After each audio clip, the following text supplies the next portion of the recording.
ये अंदर भाव ले आना, मैं नाम तो जप करता हूं, भजन करता हूं, लेकिन भाग्यशाली ये लोग हैं जो सुख भोग रहे। ये सुख है सच्चे सुख के जो मूल है, वो नाम भगवान है, और वो तुम्हारी जिह्वा पे। समझो ना, क्या तुम्हारे पास कमी हो सकती है? जब नाम है तुम्हारे पास तो क्या कमी हो सकती है?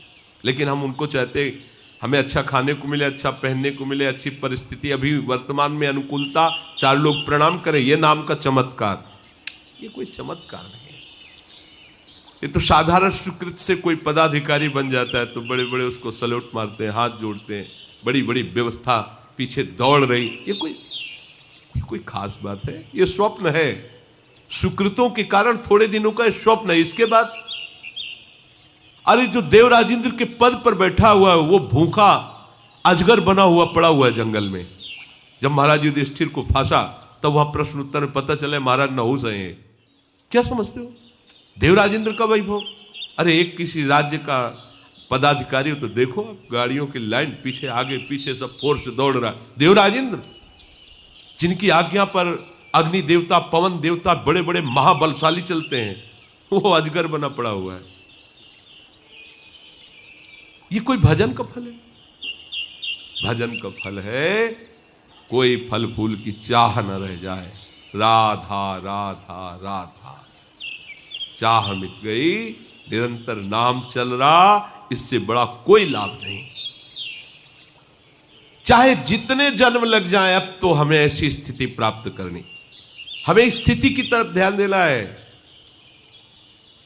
देखो एक प्रसंग में दिखाया कि अर्जुन जी के रोम रोम से भगवान नाम, तो स्वयं भगवान श्री कृष्ण उनके सर को अपनी गोद में लिए हुए, महादेव जी ब्रह्मा जी उनकी परिक्रमा कर रहे हैं, अर्जुन जी की नाम चल रहा है। क्या दुर्लभ, आप नाम को समझिए।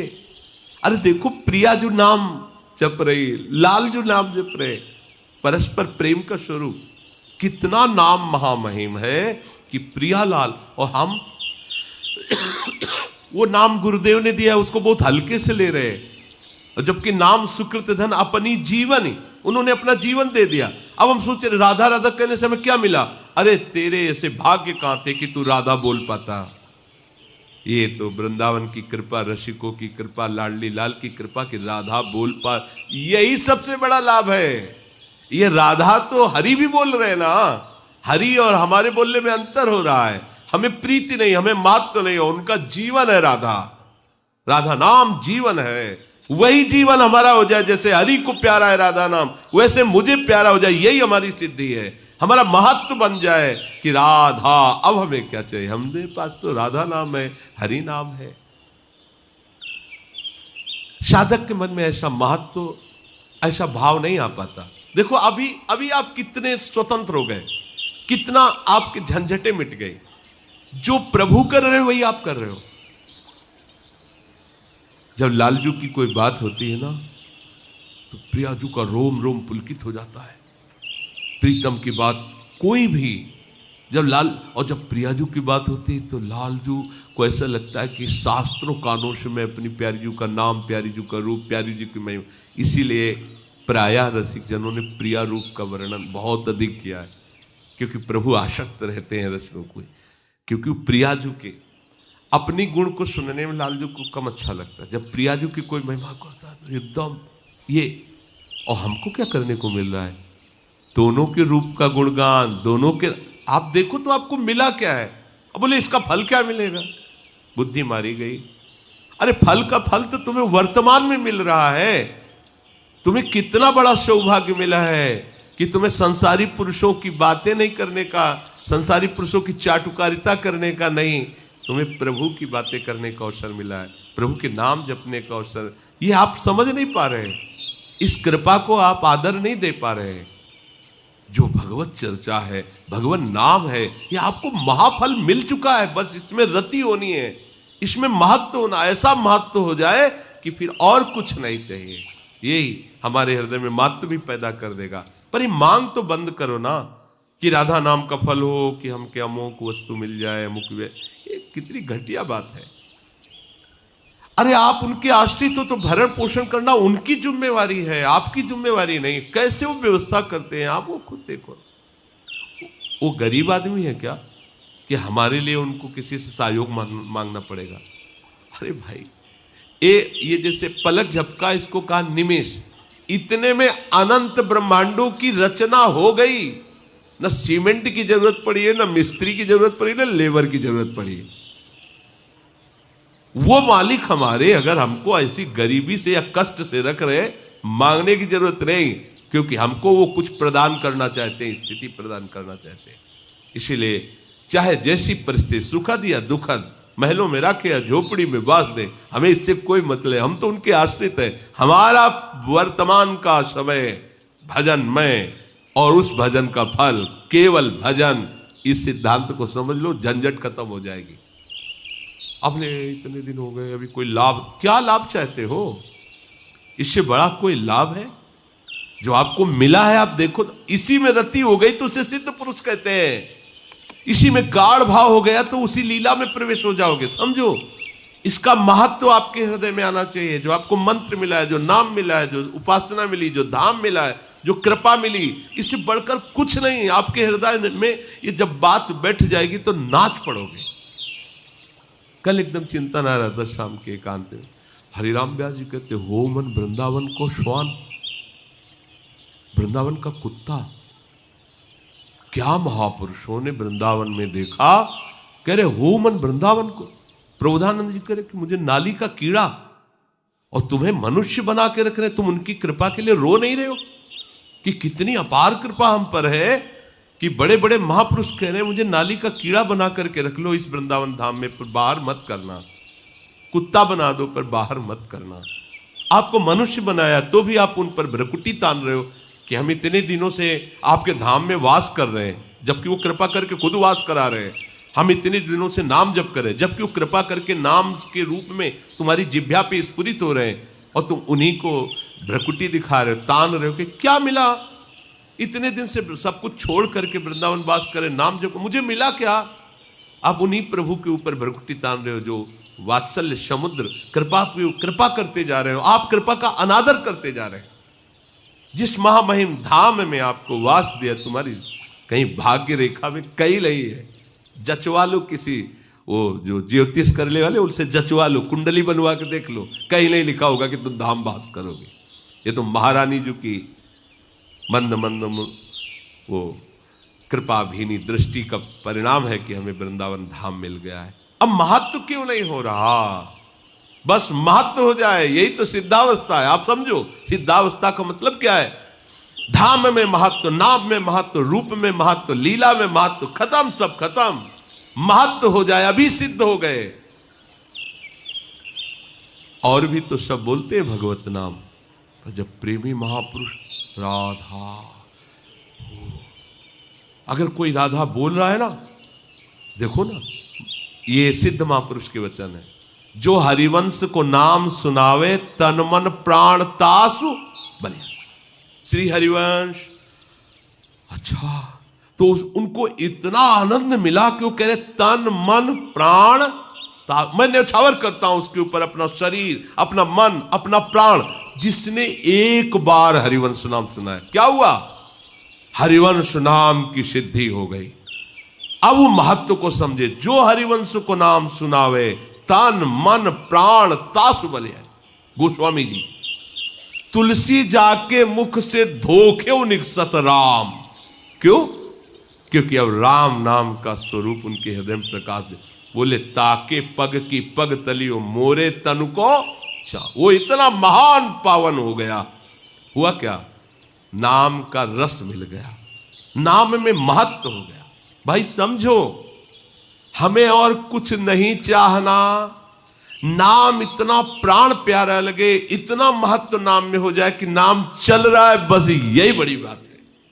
हे नाथ, नरक में रखना पर नाम न छूटने पावे।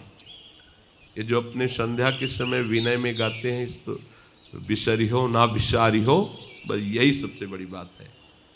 बिसरी हो ना बिसारी हो, यही दान मोहि देव, श्री हरिवंश के लाडिले मोहि अपनी कर जो। उपासक के मन में स्वाभाविक ऐसा विचार आना चाहिए कि हजारों नहीं, अनेकों जन्म हो गए विषयों के लिए, अनेकों जन्म खो दिए विषयों में, सब के सब बिल्कुल बेकार जन्म चले गए, कोई लाभ नहीं मिला। अनेकों बार स्वर्ग गया, अनेकों बार नरक गया, अनेकों बार मृत्युलोक में आया, सब बेकार गया। अब की बार बेकार नहीं जाने देंगे। राधा राधा, ये बेकार नहीं जाने देगा। इस जन्म का सारा समय, सारी की सारी आयु, सारी की सारी सामर्थ्य केवल भजन में लगा देंगे, केवल भजन में। उसके लिए कुछ दुर्लभ नहीं, कुछ दुर्लभ नहीं। 5 वर्ष के बालक ने ठान लिया कि मैं ऐसा पद प्राप्त करूंगा कि मेरे पिता उत्तानपाद जिस सिंहासन में बैठे इनको भी ना मिला हो और इनके पिता को भी ना मिला हो। नहीं मिला, स्वयं भूमन को भी वो पद नहीं मिला। 5 वर्ष का बालक निष्ठा लेके निकला, देवर्षि नारद जी जैसे समर्थ गुरु मिले। कहां जा रहा है? मैं जानता हूं कि तुम अपने पिता के गोद पर बैठने को नहीं पाए हो, माँ ने तुम्हें ऐसा, बच्चे हो अभी, तुम्हारी बुद्धि ऐसी हो सकती। चलो मैं अभी आदेश करूंगा, मेरे आदेश का पालन महाराज उत्तानपाद करेंगे, तुम्हें अभी उस सिंहासन का अधिकार प्राप्त हो जाएगा। अब तो और पक्का हो गया कि जिसकी प्राप्ति के लिए चला हूं केवल, तो जहां मुझे गोद में बैठने नहीं दिया जा रहा था उस सिंहासन में बैठे, क्योंकि देवर्षि नारद की आज्ञा का उल्लंघन कोई नहीं कर सकता, चाहे वो कंस हो, चाहे वो कोई महात्मा हो, कोई भी हो। दुष्ट से दुष्ट स्वभाव वाला भी झुककर देवर्षि नारद, ये ऐसे महात्मा है, कहीं भी किसी के भी दरबार में जाए सब जगह आदर, कोई इनका अनादर नहीं कर सकता। क्योंकि ऐसी बात करते थे, उसको लगता था इनसे बड़ा हमारा हितैषी कोई है ही नहीं। ध्रुव जी को पता था कि ऐसे सामर्थ्यशाली महापुरुष हैं, मिथ्या का तो कहीं प्रवेश ही नहीं। अगर मेरे पिता से आदेश कर देंगे तो तुरंत सिंहासन मिल जाएगा। तो उनको सिंहासन की प्राप्ति का शब्द और दृढ़ कर दिया अपने मार्ग में। अभी तो चला हूं और मुझे वो राज सिंहासन जिसके कारण मैं निकाला गया, वो सिंहासन मुझे मिलने, अब तो छोड़ ही नहीं सकता। जिसके मार्ग में चलने पर यह मिल गया, उसकी प्राप्ति पे क्या होगा? भय दिखाया, बहुत से सिंह है, मच्छर है, सांप है, बिच्छी है, और दैत्य लोग भी घूमते हैं जो सीधे मनुष्य को खा जाते हैं, नरकाहार करने वाले। तुम ऐसे जंगल में जाकर कैसे भजन करो? काम क्षत्रिय राजकुमार है। एक बार दृढ़ निश्चय किया तो प्राण चाहे निकल जाए, कदम पीछे नहीं जाएंगे। चेला पक्का, तत्काल गुरु मंत्र दे दिया, जाओ। 6 महीने में भगवान भाग के आए, भाग के अपनी प्राणवायु बंद कर दी, तो संपूर्ण ब्रह्मांड की प्राणवायु बंद हो गई। भागना पड़ा भगवान को, भाग के आए, जैसे मां भाग के अपने बच्चे के पास आती है। निहाल कर दिया। हमारी आयु, हमारा समय, हमारी सामर्थ्य भजन के लिए है। बहुत जन्म संसार के लिए दे, अब ये भजन के लिए, केवल भजन के लिए। कोई समस्या नहीं, कोई प्रश्न नहीं, कोई मांग नहीं। राधा राधा राधा, हमारे अंदर ये हो रहा है, उनके अंदर वो हो रहा है, वो ऐसा कर रहे हैं, हमें दुनिया से मतलब अब नहीं। राधा राधा राधा, क्या प्रश्न? साफ समाधान है। यही हमारा साधन, यही हमारी सिद्धि, यही हमारा साधन, यही हमारा साध्य। भजन ही हमारा जीवन है। तो अनिविड़ चेतसा, वो योगारूढ़ महापुरुष उस तत्व को जान लेता, उस वस्तु को प्राप्त कर लेता है। अपने आप को इस मार्ग में लाने के लिए जो तैयारी चाहिए, इस स्थिति के लिए, वो ये तैयारी है। किसी भी स्थिति में मुझे भजन नहीं छोड़ना, भजन के लिए भजन करना है।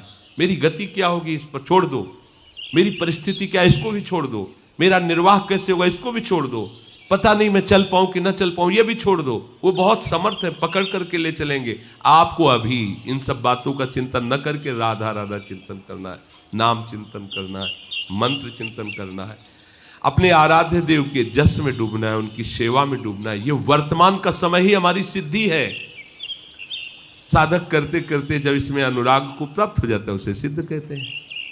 वो बात आज ही आप अपने हृदय में रखो कि हम राधा बोल पा रहे हैं, ये हमारे लिए अहोभाग्य है। हम धाम में रह रहे हैं। ये कभी तुम्हारे पुलकन नहीं आती कि मैं धाम में वास कर रहा हूं। 10-5 दिन कोई तीर्थ यात्रा करके आता है तो पूरे गांव में, ओ चित्रकूट गए थे, ऐसा, ओ वहां गए थे विश्वनाथ जी के दर्शन। तुम विश्वनाथ जी जहां दर्शन करने आते हैं तुम वहां बैठे हुए, तुम्हारे हृदय में इस बात का फूलन नहीं हो रही? अहो भाग्य, लाडली के घर में रह रहा हो। कैसे हो? अब हमारा क्या पूछना कैसे हो, महारानी जी के घर में रह रहे। ए भजन कैसा साधन बनता है? श्री जी जाले, अब हम तो श्री जी के दरबार में पड़े रहते, श्री जी के घर में रह रहे, श्री जी के घर में रह रहे। अभी कोई संशय तुम्हें? कहाँ जाना है? कहीं नहीं जाना, शरीर छूटना, यहीं रहना है, यहीं रहना है, हमें कहीं नहीं जाना। बोले मर के अपने नियत स्थान पे जाना, हमें तो कहीं नहीं जाना। जीवित राधा के लिए कुंज और शरीर छूटने के बाद राधा के लिए कुंज। जीवित हम सेवा में है, शरीर छूटने के बाद सेवा में है। जीवित उनका जसगार है, शरीर छूटने के बाद उनका जसगार है। तो जो अभी कर रहे हैं वही हमें वही करना है। क्या करना है? ताल मृदंग उपंग बजावत प्रफुल्लित हो सके सारी, बीन बेड़ नूपुर ठुमक खग दशा महा आनंद है, जिससे या महानंद हो महान। तो वहां यहां दोनों मिट गए, भाई यही है हमारे लिए, वहां नहीं है, वहां जाला है, नहीं जाला, नहीं जाला। हमारे लिए विमान नहीं आएगा, भगवत पार्सल नहीं आएंगे, नहीं, जैसे अभी घूम रहे हैं ऐसे घूमना है, यही घूमना है, यही अनादिकाल से अनंत काल तक के लिए है। ये धाम को ऐसा थोड़ी कि ब्रह्मा का बनाया हुआ है। ये पोशाक उतर जाएगी। देखो गर्मी की पोशाक अलग होती ना, सर्दी की पोशाक देख रहे हो, ऐसे निकुंज की पोशाक मिल जाएगी। सहचरी बपू, ये पांच भौतिक पोशाक उतर जाएगी और वो निकुंज की पोशाक पहनकर महारानी जी की प्रसादी पोशाक, और महारानी जी की सेवा में है और सेवा में है। वो इसमें भेद थोड़ी होना कि भाई शरीर छूटेगा तब गति प्राप्त हो, ना ना, अभी मानो ना, ये आपकी मान्यता ही आपको पहुंचा देगी। हम कहा तो ये पोशाक कहीं बाजार में नहीं मिलती और ब्रह्मा जी के यहाँ नहीं बनती, ब्रह्मा के पूरे प्रपंच में ये पोशाक नहीं बनती, इसकी कीमत कोई नहीं दे सकता, है ही नहीं। तो कहाँ मिलती? बोले कृपा से मिलती है। तो भैया कृपा से घर आ गए तो पोशाक भी पहना दी जाएगी। व्यास सुवन प्रसाद देह मानसी गढ़े चित, हृदय में सहचरी भाव, कुछ दुर्लभ नहीं। अभी कल जब आप गान करते हुए आ रहे थे तो उसमें लिखा था, ध्रुवदास जी कह रहे मेरी सामर्थ्य कहा कि मैं वर्णन कर सकूं, लाडली लाल की शक्ति मुझसे सब करवा रही। ये लाडली लाल की सामर्थ्य हमको सहचरी स्वरूप देगी। हमारी सामर्थ्य कहाँ कि हम सहचरी भाव, हम निकुंज में प्रवेश कर पावे, जहाँ ये नारदाजी सुकैरगम्यम, वहाँ मेरा प्रवेश नहीं, ये मेरे प्रियाजू की कृपा से हो जाए। और है वो कृपा भरपूर है, नाच पड़ोगे उसको अभी स्वीकार। बस हमें यही कमी हो रही है, ये रोना स्वभाव जो है ना, रोना प्रियाजू के लिए नहीं, देख मंगा स्वभाव, इसी में परेशान हम हो रहे हैं। अरे बादशाह लाडली जी के चरणों की रज का आश्रय, अब क्या चिंता? बोले आपको चिंता नहीं होगी तो क्यों? हम ब्रह्मा के बनाए हुए नहीं क्या? तुम ब्रह्मा के बनाए हुए नहीं हो क्या? राधा नाम पर विश्वास करो, पकड़ लो, आज आ भी नाचो। दो महात्मा भजन कर रहे थे, एक बरगद के नीचे एक पीपल के नीचे। नारद जी वहां से निकले तो बरगद वाले ने प्रणाम किया और पीपल वाले ने भी आके प्रणाम। बोले आप तो वैकुंठनाथ के पास जाते आते रहते हो, घर जैसा है वहां नारद जी के लिए, तो आप पूछना कि हम पीपल के नीचे भजन करते हैं, ये बरगद के नीचे, भगवत प्राप्ति कब होगी, हमें कब भगवान दर्शन देंगे? बोले अवश्य पूछे। कुछ समय बाद जो वहां से वापस है, दोनों पूछा था, बोले हाँ। बरगद वाले की तरफ देख के कहा कि भगवान ने कहा जो बरगद के नीचे भजन करते हैं उनको तो इसी जन्म में हम मिलेंगे। पीपल वाले से कहा कि भगवान ने कहा जो आप भजन करते हो तो जितने पीपल के पत्ते हैं कितनी बार जन्म लेना पड़ेगा आपको, वो नाच पड़े। भगवान ने ऐसा कहा है ना, अश्रु चलने लगे कि अभी तक तो मेरे मन में था, पता नहीं भगवान मुझे जानते हैं कि नहीं जानते कि मैं उनका भजन करता हूं। वो जान गए ना, रोना ऐसी आनंद उमगन कि उसी क्षण भगवान प्रकट हुए, गले से लगा लिया पीपल वाले। नारद जी ने कहा प्रभु आप तो कह रहे थे जितने पीपल को, बोले जैसा भजन कर रहा था वैसे उसको इतने जन्म लगते, लेकिन अभी इसने जो स्वीकृति और गाढ़ भाव किया तो वो हो गया, मैं आ गया, समझे? एक क्षण में भगवत प्राप्ति हो गई। क्या स्वीकृत? उनको इस बात में दृष्टि नहीं गई कि पीपल के जितने पत्ते उतनी बार जलो, उनको इस बात में भगवान मुझे जानते हैं कि मैं उनका भजन कर रहा हूं, बस नाच गए भगवान की दृष्टि में होना। हाँ बस उसी क्षण उनको भगवत साक्षात्कार हो गया। अरे हमको पता नहीं कि हमारी प्रियाजू ने अगर हमको स्वीकार नहीं किया होता तो हम धाम कैसे आ जाते। ये जो हमें लाभ है, मेरी प्रियाजू मुझे जानती है, मुझे ही नहीं, हम सब प्रियाजू की दृष्टि में प्रियाजू के द्वारा पास हुए। महाप्रभु की बात मानो ना, श्री राधिका कृपा बिनु सबके मनन आगम। श्री जी की कृपा के बिना तो मन से भी कोई वृंदावन को नहीं सोच सकता। आप तन से आए हो, तन से तो श्री जी ने आपको दुलार नहीं किया। और हम लोग इतने ऐसे मलिन बुद्धि के हैं कि फिर भी कहते क्या हमारे ऊपर कृपा है। हाँ हम वो कृपा मानेंगे, रुपया पैसा खा, आप कृपा है। हम लोग पार्थिव दृष्टि रखने वाले, इसलिए भजन ही हमारी साधन वृत्ति है और भजन ही हमारी सिद्धावस्था है। हर समय भजन को पकड़ो, भजन का फल भजन ही है, ये समझो। उकताया हुआ स्वभाव मत रखो, जल्दीबाजी में मत रखो, धीरे धीरे सब ठीक हो जाएगा। अभी नाम जप करते हैं, बस यही हमारा सबसे बड़ा लाभ है, नाम ना छूटे। श्री राधा वल्लभ।